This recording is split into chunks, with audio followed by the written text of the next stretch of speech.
எடப்பாடி பழனிசாமி அவர்கள் சொல்லுகிற எந்த அதாவது அவர் செய்தியாக இருந்தாலும் உங்களுக்கே நல்லா தெரியும். குதர்க்கமாக அதாவது அவர் சொல்லுவதற்கும் செய்வதற்கும் சம்பந்தமில்லாத விஷயங்களை தொடர்ந்து பேசி வருகிறார். இந்த அரசு பொறுப்பேற்றதற்கு பிறகு நான் மீண்டும் மீண்டும் சொல்லி வருகிறேன், மாண்புமிகு தமிழ்நாட்டின் முதலமைச்சர்களுடைய அதிதீவிர செயல்பாட்டின் காரணமாக பொருளாதார வளர்ச்சி என்பது 14 ஆண்டுகளுக்கு பிறகு இரட்டை இலக்க பொருளாதார வளர்ச்சியை பெற்றிருக்கிறது. 2010-11 முத்தமிழறிஞர் கலைஞர்கள் முதலமைச்சராக இருந்தபோதுதான் தமிழ்நாட்டின் பொருளாதார வளர்ச்சி 13.12% இருந்தது. அதைத் தொடர்ந்து ஒரு 14 ஆண்டு காலம் ஓரிலக்க வளர்ச்சியாகவே இருந்து வருகிறது, 7, 8, 6 என்று. இன்றைக்கு இந்தியாவின் பொருளாதார வளர்ச்சி 6.5.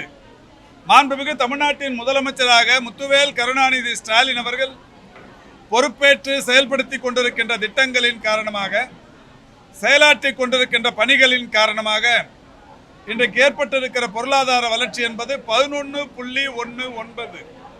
இந்த ஈரிலக்க வளர்ச்சி ஒன்றிய அரசின் வளர்ச்சியை காட்டிலும் 2 மடங்கு கூடுதல். இதில் இன்றைக்கு ஏராளமான பேர் குதர்க்கம் பேசி வருகிறார்களே.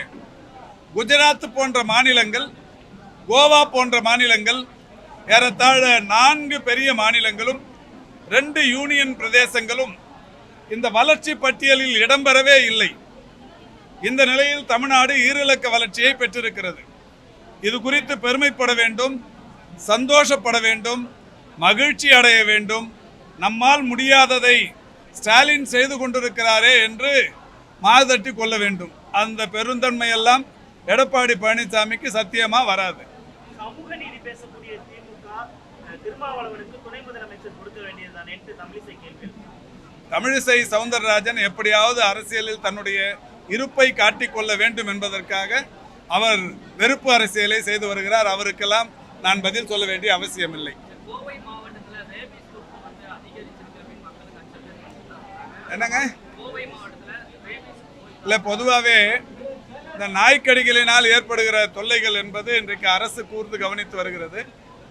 மாண்புமிகு தமிழ்நாட்டின் முதலமைச்சர்கள் தலைமையிலேயே இதுவரை தமிழ்நாட்டின் வரலாற்றில் வேறு எப்போதும் இல்லாத அளவுக்கு நாய் பிரச்சனைக்கென்றே ஒரு தனி கூட்டம் நடத்தி மாண்புமிகு முதல்வர், துணை முதல்வர், சம்பந்தப்பட்ட துறைகளின் அமைச்சர்கள், அனைத்து தலைமை செயலாளர்கள் உள்ளிட்ட செயலாளர்கள் எல்லாம் உட்கார்ந்து பேசி நாய் இனப்பெருக்கத்தை எப்படி குறைப்பது போன்ற பல்வேறு நடவடிக்கைகள் எடுக்கப்பட்டு இன்றைக்கு ஒரு மிகப்பெரிய அளவிலான நடவடிக்கைகள் தொடர்ச்சியாக இன்றைக்கு எடுக்கப்பட்டு வருகிறது உள்ளாட்சி நிர்வாகங்களின் சார்பில். அதோடு மட்டுமல்ல, மக்கள் நல்வாழ்வுத்துறையை பொறுத்தவரை இதற்கு முன்னால் இந்த மக்கள் நல்வாழ்வுத்துறை உருவானதிலிருந்தே நாய்க்கடி, பாம்பு கடிக்கான மருந்து என்பது வட்டார அளவிலான மருத்துவமனைகளிலும், மாவட்ட அரசு மருத்துவமனைகளிலும், மருத்துவ கல்லூரி மருத்துவமனைகளிலும் மட்டுமே இருந்தது. மாண்புமிகு தமிழ்நாட்டின் முதலமைச்சராக நம்முடைய வணக்கத்திற்குரிய தளபதி அவர்கள் பொறுப்பேற்றதற்கு பிறகு தமிழ்நாட்டில் இருக்கிற ஆரம்ப சுகாதார நிலையங்கள், நகர்ப்புற ஆரம்ப சுகாதார நிலையங்கள் என்று 2236 சுகாதார நிலையங்களிலும் நாய்க்கடிக்கான மருந்து ARV என்கின்ற மருந்தும், பாம்பு கடிக்கான மருந்து ASV என்கின்ற மருந்தும் இருப்பு வைக்கப்பட்டிருக்கிறது.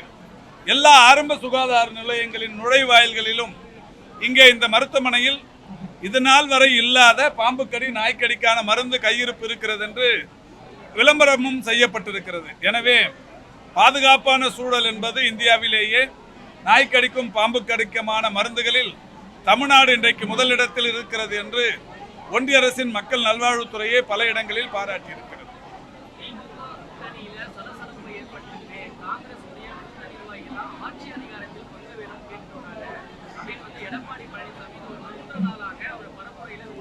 இல்ல, கூட்டணி பற்றி அவர் பேசுவது அல்லது ஒரு கட்சி அரசியலில் கூட்டாக இருக்க வேண்டிய அவசியம் குறித்து அவர் பேசுவது வேடிக்கை.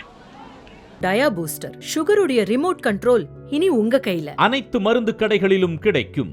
செய்திகளை உடனுக்குடன் தெரிந்து கொள்ள கீழ்கண்ட கேபிள் மற்றும் DTH நெட்வொர்க்குகளில் எம்நாடு செய்தி தொலைக்காட்சியை காணுங்கள்.